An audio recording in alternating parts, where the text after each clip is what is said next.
చంద్రన్న నాయకత్వంలో బీసీ సంక్షేమానికి పెద్దపీట, సాధికారత, అభివృద్ధికి కొత్త దిశగా కూటమి ప్రభుత్వం కదులుతోంది. ఆంధ్రప్రదేశ్లో సామాజిక న్యాయం, సమగ్ర అభివృద్ధి అనే ద్వంద్వ లక్ష్యాలతో ముందుకు సాగుతోంది కూటమి ప్రభుత్వం. ముఖ్యంగా బీసీ వర్గాల సంక్షేమాన్ని కేంద్ర బిందువుగా చేసుకుని అమలు చేస్తున్న విధానాలు ప్రాధాన్యత సంతరించుకున్నాయి. ముఖ్యమంత్రి నారా చంద్రబాబు నాయుడు పుట్టినరోజున శుభసూచకంగా ఆయన నాయకత్వంలో బీసీలకు కల్పిస్తున్న ప్రాధాన్యం, తీసుకుంటున్న నిర్ణయాలు, అమలు చేస్తున్న సంక్షేమ కార్యక్రమాలు అన్నీ కలిపి ఒక స్పష్టమైన దిశను సూచిస్తున్నాయి. ఇది కేవలం ఎన్నికల హామీగానే ఉండకుండా పరిపాలనా వ్యవస్థలో బీసీల స్థానం బలోపేతం చేయాలని దీర్ఘకాల దృష్టితో సాగుతున్న ప్రయాణంగా కనిపిస్తోంది. కూటమి ప్రభుత్వం బీసీల అభివృద్ధికి కేటాయిస్తున్న బడ్జెట్ పరిణామం ఈ దిశలో ప్రభుత్వ ఆలోచనలకు ప్రతిబింబంగా నిలుస్తోంది. 2024-25 ఆర్థిక సంవత్సరంలో 39,007 కోట్ల రూపాయలతో ప్రారంభమైన కేటాయింపులు 2025-26లో 47,456 కోట్ల రూపాయలకు, తదుపరి 51,000 కోట్లకు చేరడం అంటే 3 బడ్జెట్లో కలిపి ఒక బీసీ సంక్షేమానికి 1,37,000 కోట్ల రూపాయలకు ఎగబాకింది. ఇది కేవలం సంఖ్యల పెరుగుదల కాదు, ప్రాధాన్య క్రమంలో వచ్చిన మార్పు. ఈ పెరుగుతున్న కేటాయింపులు బీసీల సామాజిక ఆర్థిక స్థితిని బలోపేతం చేయడంలో ప్రభుత్వ సంకల్పాన్ని స్పష్టం చేస్తున్నాయి. అదే సమయంలో బీసీ సబ్ ప్లాన్ కింద భారీ స్థాయిలో ఖర్చు చేయడం ద్వారా కేటాయింపులు కేవలం కాగితాలకే పరిమితం కాకుండా నేల మీద ఫలితాలుగా మారేలా చర్యలు తీసుకుంటున్నాయి. సంప్రదాయ వృత్తుల ఆధారంగా జీవనం సాగించే బీసీ వర్గాలకు ప్రత్యేకంగా రూపొందించిన పథకాలు ప్రభుత్వ సమగ్ర దృష్టిని ప్రతిబింబిస్తున్నాయి. నాయీ బ్రాహ్మణులకు దేవస్థానాల గౌరవ వేతనాలు పెంచడం, సెలవులకు ఉచిత విద్యుత్ యూనిట్లు అందించడం, గీత కార్మికులకు బార్లు, వైన్ షాపులో 10% కేటాయింపులు వంటి చర్యలు వారి ఆదాయ వనరులను బలోపేతం చేయడంలో కీలకంగా మారుతున్నాయి. చేపల వేట నిషేధ సమయంలో మత్స్యకారులకు ఇచ్చే ఆర్థిక సాయాన్ని రెట్టింపు చేయడం, బీమా మొత్తాన్ని గణనీయంగా పెంచడం, అడ్డంకిగా మారిన జీవోలను రద్దు చేయడం, ఇవన్నీ జీవనోపాధి భద్రతపై ప్రత్యక్ష ప్రభావం చూపే సముచిత చర్యలు. స్వర్ణకారుల కోసం ప్రత్యేక కార్పొరేషన్ ఏర్పాటు, చేనేత కార్మికులకు 50 ఏళ్లకే పెన్షన్, నేతన్నలకు ఉచిత విద్యుత్ వంటి చర్యలు సంప్రదాయ రంగాల పునర్జీవనానికి దోహదపడుతున్నాయి. ఆర్య వయసు సారూప్య వర్గాలకు ఇచ్చిన హామీలను అమలు చేయడం ద్వారా ప్రభుత్వం తన వాగ్దానాల పట్ల నిబద్ధతను చూపుతోంది.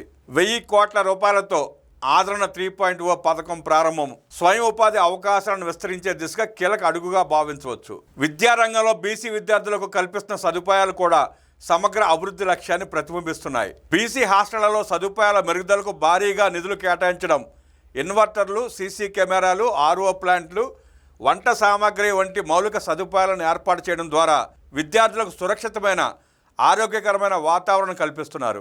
ఎంజేపీ గురుకుల పాఠశాలల్లో కంప్యూటర్ ల్యాబ్లు, రెడ్ క్రాస్ యూనిట్లు ఏర్పాటు చేయడం ద్వారా విద్యతో పాటు నైపుణ్యాభివృద్ధి, సేవాభావాన్ని కూడా పెంపొందిస్తున్నారు. హాస్టళ్లలో ఎస్ఆర్ శంకరన్ రీసోర్స్ సెంటర్ల ఏర్పాటు, మరమ్మతులు, కొత్త గదుల నిర్మాణం, సిఎస్ఆర్ డిఎంఎఫ్ నిధుల వినియోగం, విభాగాల వారీగా చేసే సవరణల కంటే వ్యవస్థపరమైన మెరుగుదల వైపే దిశను చూపిస్తున్నాయి. విద్యార్థుల కోసం ట్రాక్ సూట్లు, షూస్ ఇవ్వడం నుంచి దోమతెరల వరకు చిన్న చిన్న అంశాలను కూడా ప్రభుత్వం పరిగణలోకి తీసుకోవడం సంక్షేమంపై ఉన్న దృష్టి స్పష్టం చేస్తోంది.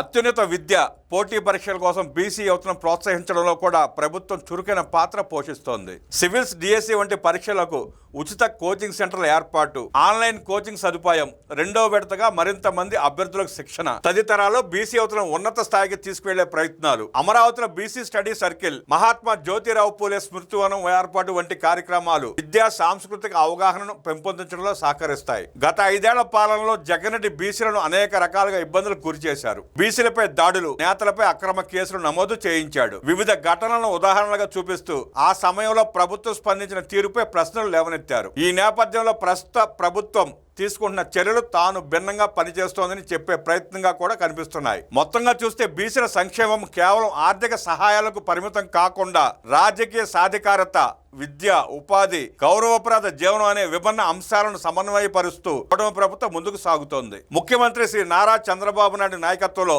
ఈ దిశగా తీసుకున్న చర్యలు బీసీ వర్గాల భవిష్యత్తును మరింత స్థిరంగా, సమర్థంగా మార్చే ప్రయత్నంగా విశ్లేషకులు భావిస్తున్నారు. సామాజిక న్యాయపరంగా కీలకమైన అంశమైన రాజకీయ ప్రాతినిధ్యం విషయంలో కూడా ప్రభుత్వం ముందడుగు వేసింది. చట్టసభల్లో బీసీలకు 34% రిజర్వేషన్లు కల్పించాలని అసెంబ్లీలో తీర్మానం చేసి కేంద్రానికి పంపడం, స్థానిక సంస్థలో కూడా రిజర్వేషన్లను పెంచే దిశగా కృషి చేయడం ఈ వర్గాల రాజకీయ సాధికారతకు బలమైన పునాది వేస్తోంది. బీసీ కుల గణన చేపట్టాలనే నిర్ణయం, ఆ గణన ఆధారంగా మరింత సముచిత న్యాయం చేయాలనే లక్ష్యం, ఇవి రెండు కలిపి భవిష్యత్ విధానాలకు డేటా ఆధారిత దిశను చూపిస్తున్నాయి. బీసీ రక్షణకు ప్రత్యేక విధానానికి తుది రూపు ఇవ్వాలనే ప్రయత్నం కూడా ఇదే ఆలోచనలో భాగమే.